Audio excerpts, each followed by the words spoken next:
coming. Thank you. It's good to see you. Nice to see you too. Hi. Good to see you again. I think we met at the We did. Yes, that's awesome. Glad you're here today. Thanks. Glad to be here.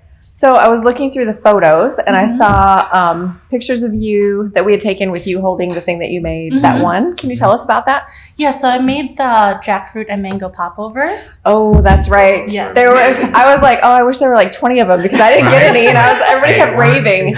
Yeah, as soon as I saw it ran out, I was like, oh no, I should have made 20 more. Yeah, they looked great. Thanks. How did you come up with the flavor combination?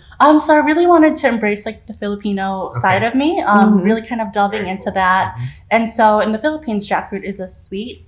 I haven't had jackfruit yet. I don't know if I have either. That's why I was so intrigued. Yeah, well, you can get it at Tony's, a lot of the local supermarkets. You can find it. And then, so I wanted to find a way to kind of merge that Filipino flavor, but also kind of elevate it a little bit and try to show people hey, Filipinos can do really, fun and fancy things too. And so that was kind of my way of merging those two flavors. Is it a family recipe or did you come up with it? No, it was something that... Wow, your own recipe. That's great. Most people find something on the internet and they're like, oh, I put a little more vanilla in or whatever. Well, it was hard because I was trying to find recipes on the internet, but so I was kind of mixing different things together. So I found a puff pastry recipe.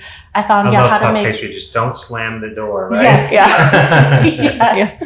Jackfruit. So I found a jackfruit jam recipe that I kind of tweaked, and then I found a mango, sweetening it a little bit and reducing it down. And so I kind of mixed. How many those can you together. make in one batch?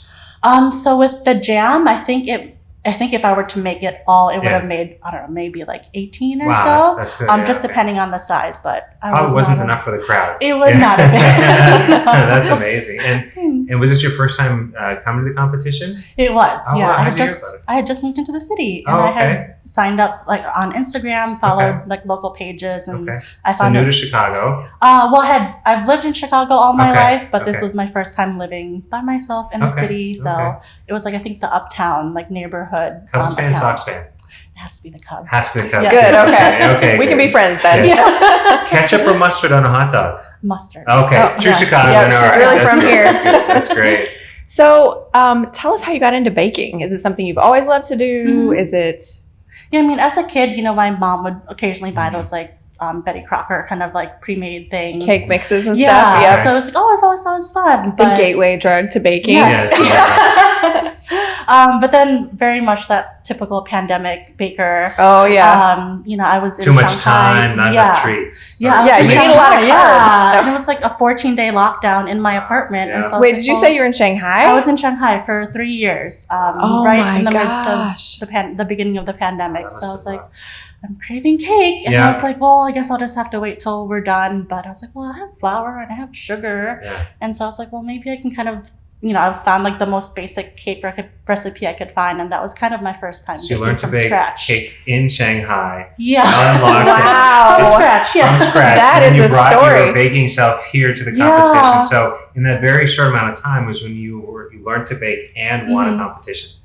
Kind of, yeah. I mean, because my friends kind of saw it and posted it to Instagram. It's hey, my first homemade from scratch cake. And then it kind of became I'm kind of homesick. Can you make Victoria sponge? Yeah. Can you make snickerdoodles? Isn't that a horrible word for cake? I'm always really was. I want to eat that. Squishy and I hope the British change it one day. I hope so too. Yeah. That's awesome. It's just cake. Just call it a Victoria cake.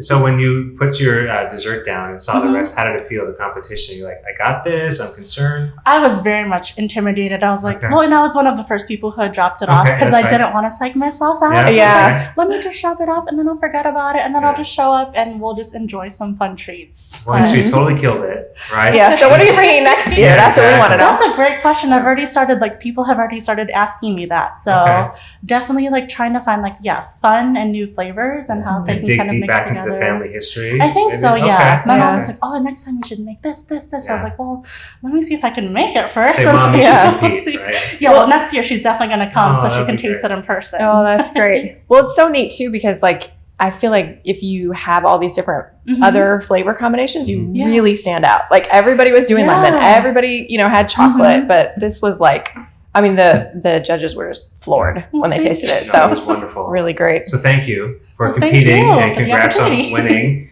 We're gonna keep our eye on you. Yes. And thank you for coming today. And we'll let you come back next year if you want to. I was like, I hope we can apply again. Oh yeah, Absolutely. totally. Wonderful. Thank you. Thank you very much. Yep.